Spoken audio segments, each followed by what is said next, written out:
ओम नमो भगवती वासुदेवाय। एक ସ୍ୱର୍ଣ୍ଣ ଅଣୁ ମଧ୍ୟ ସ୍ୱର୍ଣ୍ଣ ଅଟେ।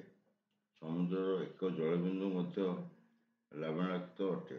ଠିକ୍ ସେହିପରି ଆମ୍ଭେମାନେ ଅର୍ଥାତ୍ ଜୀବଗଣ ପରମେଶ୍ୱରଙ୍କର କିମ୍ବା ଶ୍ରୀ ଭଗବାନ ଶ୍ରୀକୃଷ୍ଣଙ୍କର ଅଂଶ ବିଶେଷ ହୋଇଥିବାରୁ ଆମମାନଙ୍କଠାରେ ପରମେଶ୍ୱରଙ୍କର ସମସ୍ତ ଗୁଣ ସୂକ୍ଷ୍ମ ମାତ୍ରାରେ ଖୁବ୍ ଅଳ୍ପ ପରିମାଣରେ ଅଛି।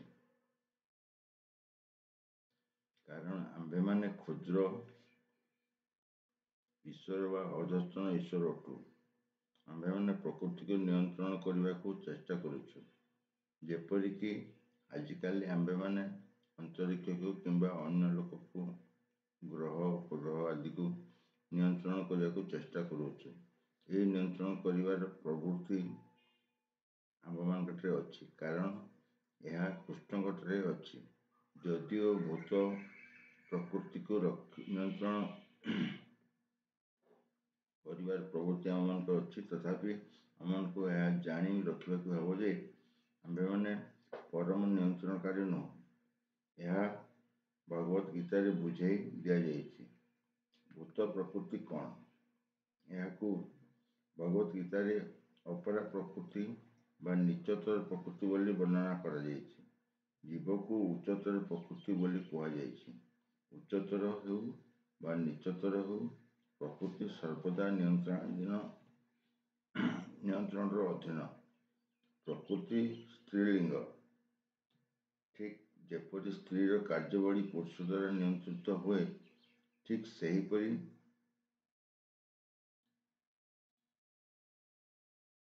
ସେହିପରି ପ୍ରକୃତି ସର୍ବଦା ଭଗବାନଙ୍କର ଅଧୀନ ଅଟେ।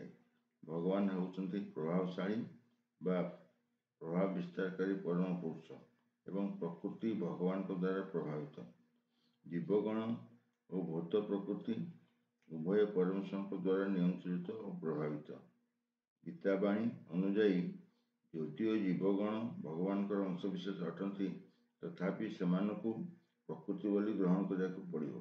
ଏହା ଭଗବତ ଗୀତାର 7ମ ଅଧ୍ୟାୟ 5ମ ଶ୍ଲୋକରେ ପରିଷ୍କାର ଭାବରେ ବର୍ଣ୍ଣନା କରାଯାଇଛି। ଅପରେୟଂ ଇତସୁ ତୁ ଅନ୍ୟୟମ୍। ଏହି ପ୍ରକୃତି ମୋର ନିତ୍ୟ ପ୍ରକୃତି ଅଟେ। ପ୍ରକୃତି ବିଧି में परम जीवभूता ମହାବାହୁ ଧ୍ୟାୟେତ୍ ଜଗତ୍। ଏହାପରେ ଆଉ ଗୋଟିଏ ପ୍ରକୃତି ଅଛି, ଜୀବଭୂତଂ ଜୀବ। ପ୍ରକୃତି ସ୍ୱୟଂ ତ୍ରିଗୁଣରେ ଗଠିତ, ଯଥା ସତ୍ତ୍ୱ ରଜ ତମ। ଏହି ତ୍ରିଗୁଣର ଊର୍ଦ୍ଧ୍ୱରେ ଅନନ୍ତ କାଳ ବିଦ୍ୟମାନ। ଏହି ତ୍ରିଗୁଣର ସମାହାର ଦ୍ୱାରା ଏବଂ ଅନନ୍ତ କାଳର ନିୟନ୍ତ୍ରଣ କର୍ମ ଚାଲିଛି। କେଉଁ ଅବସ୍ମରଣ କାଳରୁ ଏହି କର୍ମଗୁଡ଼ିକ ଚାଲି ଆସୁଛି ଓ ଆମ୍ଭେମାନେ କର୍ମଫଳ ସୁଖ ଦୁଃଖ ଭୋଗ କରି ଆସୁଛେ। ଉଦାହରଣ ସ୍ୱରୂପ ଧର, ମୁଁ ଜଣେ ବ୍ୟବସାୟୀ ଏବଂ ବଡ଼ ବୁଦ୍ଧିମତ୍ତାର ସହିତ ଖୁବ୍ କଠିନ ପରିଶ୍ରମ କରିଛି ଓ ବ୍ୟାଙ୍କରେ ପ୍ରଚୁର ଅର୍ଥ ସଞ୍ଚୟ କରିଛି। ତେବେ ମୁଁ ଜଣେ ଭୋକ୍ତା, କିନ୍ତୁ ତତ୍ପରେ କୁହାଯାଉ ବ୍ୟବସାୟରେ ମୋର ସବୁ ଧନ ନଷ୍ଟ ହୋଇଗଲା, ତାହାହେଲେ ମୁଁ ଦୁଃଖୀ ହୋଇଗଲି। ଠିକ୍ ସେହିପରି ଜୀବର ପ୍ରତ୍ୟେକ କର୍ମକ୍ଷେତ୍ରରେ ଆମ୍ଭେମାନେ କର୍ମଫଳ ଜନିତ ସୁଖ ବା ଦୁଃଖ ଭୋଗ କରୁ। ଏହାକୁ କର୍ମ କୁହାଯାଏ।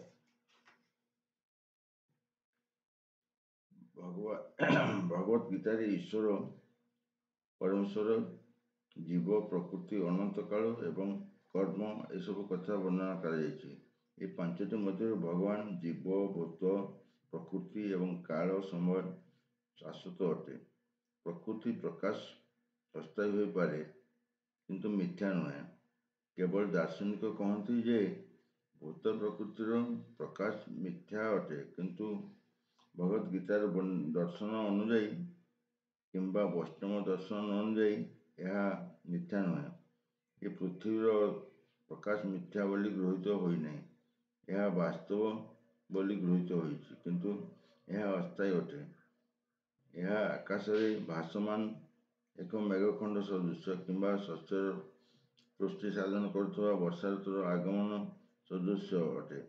ବର୍ଷା ଋତୁ ଶେଷ ହୋଇଗଲା କ୍ଷଣି ଏବଂ ମେଘ ଚାଲିଗଲା ପରେ ବର୍ଷା ପୃଷ୍ଠ ଶସ୍ୟ ଶୁଖିଯାଏ। ଠିକ୍ ସେହିପରି ଏ ଭୌତିକ ପ୍ରକାଶ କେତେ ସମୟ ଅନ୍ତରାଳରେ ପ୍ରକାଶିତ ହୁଏ, କିଛି କାଳ ରହେ ଏବଂ ତତ୍ପରେ ଅନ୍ତର୍ନିହିତ ହୋଇଯାଏ। ଏହିପରି ହେଉଛି ପ୍ରକୃତିର କାର୍ଯ୍ୟ, କିନ୍ତୁ ଏ ଚକ୍ର ଶାଶ୍ୱତ ଭାବେ କାର୍ଯ୍ୟ କରୁଛି। ତେଣୁ ପ୍ରକୃତି ଏ ଶାଶ୍ୱତ ଅଟେ, ଏହା ମିଥ୍ୟା ନୁହେଁ। ଭଗବାନ ଏହାକୁ କହୁଛନ୍ତି ଯେ ମୋ ପ୍ରକୃତି, ଏ ଭୂତ ପ୍ରକୃତି ଭଗବାନଙ୍କ ଭିନ୍ନ ଶକ୍ତି ଅଟେ ଏବଂ ସେହିପରି ଜୀବଗଣ ମଧ୍ୟ ଭଗବାନଙ୍କ ଶକ୍ତି ଅଟନ୍ତି, କିନ୍ତୁ ଏମାନେ ଭିନ୍ନ ନୁହନ୍ତି। ଏମାନେ ଶାଶ୍ୱତ ଭାବେ ଭଗବାନଙ୍କ ସହ ସମ୍ବନ୍ଧଯୁକ୍ତ। ତେଣୁ ଭଗବାନ, ଜୀବଗଣ, ଭୂତ ପ୍ରକୃତି ଏବଂ କାଳ, ସମୟ ଏମାନେ ସମସ୍ତେ ପରସ୍ପର ସମ୍ବନ୍ଧଯୁକ୍ତ ଏବଂ ଏମାନେ ସମସ୍ତେ ଶାଶ୍ୱତ ଅଟନ୍ତି। ଅବଶ୍ୟ କର୍ମ ଶାଶ୍ୱତ ନୁହେଁ। କର୍ମର ଫଳ ଖୁବ୍ ପୁରାତନ ହୋଇଯାଇପାରେ, କିନ୍ତୁ କେଉଁ ଅବିସ୍ମରଣୀୟ କାଳରୁ ଆମ୍ଭେମାନେ ଆମ୍ଭମାନଙ୍କର କର୍ମ ଅନୁଯାୟୀ ସୁଖ ଦୁଃଖ ଭୋଗ କରି ଆସୁଛେ, କିନ୍ତୁ ଆମ୍ଭେମାନେ ଆମ୍ଭମାନଙ୍କର କର୍ମ ଫଳକୁ ବଦଳାଇ ପାରିବା ଏବଂ ପରିବର୍ତ୍ତନ ଆମ୍ଭମାନଙ୍କ ଜ୍ଞାନର ପୂର୍ଣ୍ଣତା ଉପରେ ନିର୍ଭର କରେ। ଆମ୍ଭେମାନେ ବିଭିନ୍ନ ପ୍ରକାର କର୍ମରେ ବ୍ୟାପୃତ। ଏକଥା ନିଃସନ୍ଦେହ ଭାବେ ସତ୍ୟ ଯେ ଆମ୍ଭେମାନେ ଜାଣୁନାହୁଁ କେଉଁ ପ୍ରକାର କର୍ମ କଲେ ଆମ୍ଭେମାନେ କର୍ମର ପ୍ରତିକ୍ରିୟାକୁ ମୁକ୍ତ ହୋଇପାରିବା। କିନ୍ତୁ ଏକଥା ମଧ୍ୟ ଭଗବତ ଗୀତାରେ କୁହାଯାଇଛି, ଈଶ୍ୱରଙ୍କ ସ୍ଥିତି ହେଉଛି ପରମ ଚେତନା। ଜୀବଗଣ ପରମେଶ୍ୱରଙ୍କର ଅଂଶ ବିଶେଷ ହୋଇଥିବାରୁ ଚେତନାଶୀଳ ଅଟନ୍ତି। ଉଭୟ ଜୀବ ଓ ଭୂତ ପ୍ରକୃତି ଭଗବାନଙ୍କର ଶକ୍ତି ରୂପେ ବର୍ଣ୍ଣିତ ହୋଇଅଛନ୍ତି, କିନ୍ତୁ ଏ ଦୁଇଟି ମଧ୍ୟରୁ ଜୀବ ହେଉଛି ଚେତନାଶୀଳ, ପ୍ରକୃତି ଭୂତ ପ୍ରକୃତି ଚେତନାଶୀଳ ନୁହେଁ। ଏହା ହେଉଛି ଦୁଇଟି ମଧ୍ୟରେ ପାର୍ଥକ୍ୟ। ତେଣୁ ଜୀବ ପ୍ରକୃତିକୁ ଉଚ୍ଚତର ବୋଲି କୁହାଯାଏ, କାରଣ ଜୀବର ଚେତନା ଅଛି। ସେ ଚେତନା ଭଗବାନଙ୍କ ଚେତନା ସାଙ୍ଗରେ ସମାନ। ଭଗବାନଙ୍କ ଚେତନା ହେଉଛି ପରମ ଚେତନା। ଅବଶ୍ୟ କେହି ଏପରି ଦାବି କରିବା ଉଚିତ ନୁହେଁ ଯେ ଜୀବ ମଧ୍ୟ ପରମ ଚେତନାଶୀଳ ଅଟେ। ଜୀବ କେବେ ହେଲେ କୌଣସି ପ୍ରକାର ପୂର୍ଣ୍ଣତାର ସ୍ଥିତିରେ ପରମ ଚେତନାଶୀଳ ହୋଇପାରିବ ନାହିଁ। ଏବଂ ଯେଉଁମାନେ ଏହି କଥା କହନ୍ତି, ଅର୍ଥାତ୍ ଜୀବ ପରମ ଚେତନାଶୀଳ, ସେମାନେ ଏକ ଭ୍ରମାତ୍ମକ କଥା କହନ୍ତି। ସେ ଅର୍ଥାତ୍ ଚେତନାଶୀଳ ହୋଇପାରେ, କିନ୍ତୁ ସେ ପରମ ଚେତନାଶୀଳ କିମ୍ବା ପୂର୍ଣ୍ଣ ଚେତନାଶୀଳ ନୁହେଁ। ଭଗବତ ଗୀତାର 13 ଅଧ୍ୟାୟରେ ଜୀବ ଓ ଈଶ୍ୱରଙ୍କ ମଧ୍ୟରେ ଥିବା ପାର୍ଥକ୍ୟ ତଥା ଆଲୋଚନା କରାଯିବ। ଭଗବାନ ହେଉଛି କ୍ଷେତ୍ରଜ୍ଞ, ଚେତନାଶୀଳ। ଯେପରି ଜୀବ ଚେତନାଶୀଳ, ସେହିପରି ଜୀବ ତାର ନିର୍ଦ୍ଦିଷ୍ଟ ଶରୀର ଛାଡ଼ି ଚେତନାଶୀଳ, କିନ୍ତୁ ଭଗବାନ ସମସ୍ତ ଶରୀର ପ୍ରତି ଚେତନାଶୀଳ ଅଟନ୍ତି, କାରଣ ସେ ସମସ୍ତ ଜୀବର ହୃଦୟରେ ଅବସ୍ଥାନ କରନ୍ତି। ଏ ନିର୍ଦ୍ଦିଷ୍ଟ ଜୀବର ଆତ୍ମାର ଗମନ ପ୍ରତି ଚେତନାଶୀଳ ଅଟନ୍ତି। ଏହା ଆମ୍ଭେମାନେ ଭୁଲିଯିବା ଉଚିତ ନୁହେଁ ଯେ ଏହା ମଧ୍ୟ ବର୍ଣ୍ଣନା କରାଯାଇଛି ଯେ ପରମାତ୍ମା ବା ପରମ ପୁରୁଷ ଭଗବାନ ପ୍ରତ୍ୟେକ ଜୀବର ହୃଦୟରେ ଈଶ୍ୱର ବା ନିୟନ୍ତ୍ରଣକାରୀ ରୂପରେ ବିଦ୍ୟମାନ ଏବଂ ସେ ଜୀବକୁ ନିର୍ଦ୍ଦେଶ ଦେଉଛନ୍ତି ଯେ ଜୀବ କିପରି ତାଙ୍କ ନିର୍ଦ୍ଦେଶ ଅନୁଯାୟୀ କର୍ମ କରିବ। ତେଣୁ ଜୀବ ଭୁଲି ଯାଇଛି କ'ଣ କରିବାକୁ ହେବ। ପ୍ରଥମ ସେ ଜୀବ ଗୋଟିଏ ବିଧିରେ କର୍ମ କରିବାକୁ ସ୍ଥିର କରେ ଏବଂ ତତ୍ପରେ ନିଜ କର୍ମରେ ପ୍ରତିକ୍ରିୟା ଜଡ଼ିତ ହୋଇଯାଏ ବା କର୍ମ ଫଳ ବନ୍ଧନରେ ପଡ଼ିଯାଏ। ଆମ୍ଭେମାନେ ଯେପରି ପୁରୁଣା ଲୁଗା ବା ପୋଷାକ ବଦଳେଇ ସେହିପରି ଗୋଟିଏ ଶରୀର ତ୍ୟାଗ କରି ଅନ୍ୟ ଶରୀର ମଧ୍ୟରେ ପ୍ରବେଶ କରେ, ଅର୍ଥାତ୍ ଶରୀର ବଦଳାଏ, ଏହି ପ୍ରକାର ଆତ୍ମା ସ୍ଥାନାନ୍ତରିତ ହେଲେ ସେ ତାର ଗତ ଜନ୍ମର ଫଳାଫଳ ଭୋଗ କରେ। ଯେତେବେଳେ ଜୀବ ସାତ୍ତ୍ୱିକ ସ୍ତରରେ ରହେ, ସୁସ୍ଥ ମାନସିକ ଅବସ୍ଥାରେ ରହେ ଏବଂ ଯେତେବେଳେ ସେ ବୁଝିପାରେ ଯେ କି ପ୍ରକାର କର୍ମ କରିବ, ସେତେବେଳେ ଏ କର୍ମମାନ ବଦଳାଇ ଦିଆଯାଇପାରେ। ଯଦି ସେ ଏପରି କରେ, ତାହେଲେ ତାର ଗତ କର୍ମର ସମସ୍ତ ପ୍ରତିକ୍ରିୟା ବଦଳାଇ ଯାଇପାରେ। ପରିଣାମତଃ କର୍ମ ଶାଶ୍ୱତ ନୁହେଁ। ତେଣୁ ଆମେ କହିଲୁ ଯେ ଈଶ୍ୱର, ଜୀବ, ପ୍ରକୃତି ବା ସମୟ ବା କାଳ ଏବଂ କର୍ମ ଏ ପାଞ୍ଚଟି ମଧ୍ୟରୁ ଚାରିଟି ଶାଶ୍ୱତ ଅଟେ, କିନ୍ତୁ କର୍ମ ଶାଶ୍ୱତ ନୁହେଁ। ଏହି ପ୍ରକାର ପରମ ଚେତନାଶାଳୀ ଈଶ୍ୱର ଜୀବ ସହ ସମାନ ଅଟନ୍ତି। ଭଗବାନ ଓ ଜୀବ ଉଭୟଙ୍କର ସମାନ ଚେତନା ଦିବ୍ୟ ଅଟେ। ଏହା ଏପରି କଥା ନୁହେଁ ଯେ ଭୌତିକ ପଦାର୍ଥ ସଂସ୍ପର୍ଶରେ ଚେତନା ସୃଷ୍ଟି ହୁଏ। ଏହା ହେଉଛି ଭ୍ରାନ୍ତ ଧାରଣା। ଭୌତିକ ସଂସ୍ପର୍ଶରେ ଚେତନା ବୃଦ୍ଧି ଲାଭ କରେ। ଏହି ଯେଉଁ କଥା ଭଗବତ ଗୀତାରେ ସ୍ୱୀକାର କରାଯାଇ ନାହିଁ। ଭୌତିକ ଆବରଣ ମଧ୍ୟ ଦେଇ ଚେତନା ବିପରୀତ ଭାବେ ପ୍ରତିଫଳିତ ହୋଇପାରେ। ଯେପରି ରଙ୍ଗୀନ କାଚ ମଧ୍ୟ ଦେଇ ଆଲୋକ ଗତି କରେ, ତାହା କାଚର ରଙ୍ଗ ଅନୁଯାୟୀ ରଙ୍ଗୀନ ହୋଇଯାଏ। ସେହିପରି ଚେତନା ଭୌତିକ ଆବରଣ ଦେଇ ପ୍ରକାଶିତ ହେଲେ ଭୌତିକ ଦୋଷଦୃଷ୍ଟ ହୋଇଯାଏ, କିନ୍ତୁ ଭଗବାନଙ୍କ ଚେତନା ଭୌତିକ ଦୋଷଦୃଷ୍ଟ ନୁହେଁ। ଭଗବାନ ଶ୍ରୀକୃଷ୍ଣ କହିଛନ୍ତି, ମୟା ଧ୍ୟେୟେନ ପ୍ରକୃତି। ସେ ଯେତେବେଳେ ଏ ଭୌତିକ ବ୍ରହ୍ମାଣ୍ଡରେ ଅବତରଣ କରନ୍ତି, ସେତେବେଳେ ତାଙ୍କ ଚେତନା ଭୌତିକ ଦୋଷଦୃଷ୍ଟ ହୁଏ ନାହିଁ। ଯଦି ସେ ଏପରି ଦୋଷଦୃଷ୍ଟ ହୋଇଥାନ୍ତେ, ତାହେଲେ ସେ ଏ ଭଗବତ ଗୀତା ରୂପରେ ଦିବ୍ୟବାଣୀ କହିବାକୁ ଅଯୋଗ୍ୟ ହୋଇପଡ଼ନ୍ତେ। ବ୍ୟକ୍ତି ଭୌତିକ ଦୋଷରୁ ମୁକ୍ତ ନହେଲେ, ଏ ଭୌତିକ ଦୋଷ ବିମୁକ୍ତ ଚେତନା ଅଧିକାରୀ ନହେଲେ ଦିବ୍ୟ ଜଗତ ସମ୍ବନ୍ଧରେ କିଛି କହିପାରିବ ନାହିଁ। ତେଣୁ ଭଗବାନ ଭୌତିକ ଦୋଷଦୃଷ୍ଟ ନୁହନ୍ତି। ଅବଶ୍ୟ ବର୍ତ୍ତମାନ ଆମ୍ଭମାନଙ୍କର ଚେତନା ଭୌତିକ ଦୋଷଦୃଷ୍ଟ ହୋଇଛି।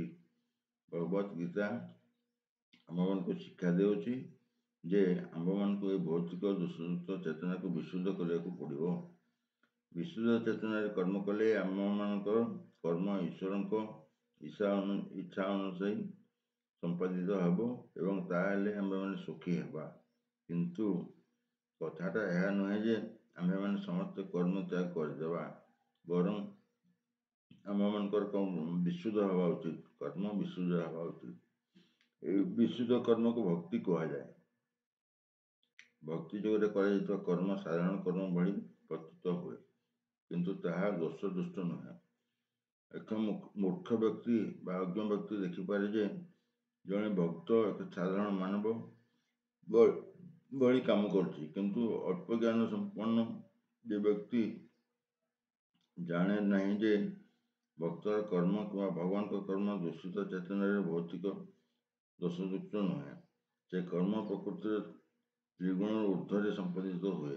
ତେଣୁ ଆମମାନେ ମନେ ରଖିବା ଉଚିତ ଯେ ଏପରି ଭାବରେ ଆମମାନଙ୍କର ଚେତନା ଦୋଷଦୃଷ୍ଟ ହୁଏ।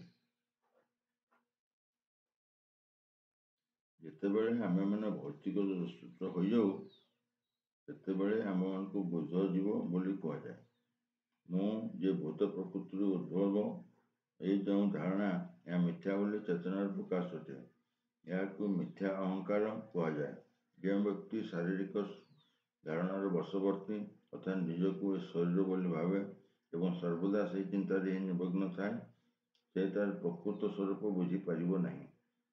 ବ୍ୟକ୍ତିକୁ ଶାରୀରିକ ଧାରଣାରୁ ମୁକ୍ତ କରିବା ନିମିତ୍ତ ଭଗବତ ଗୀତା କୁହାଯାଇଛି ଏବଂ ଅର୍ଜୁନଙ୍କୁ ଏହି ପ୍ରକାର ପରିସ୍ଥିତିରେ ପକାଇ ଦିଆଯାଇଥିଲା, ଯାହାଫଳରେ ସେ ଭଗବାନଙ୍କଠାରୁ ଏହି ବାଣୀ ଶ୍ରବଣ କରିବ।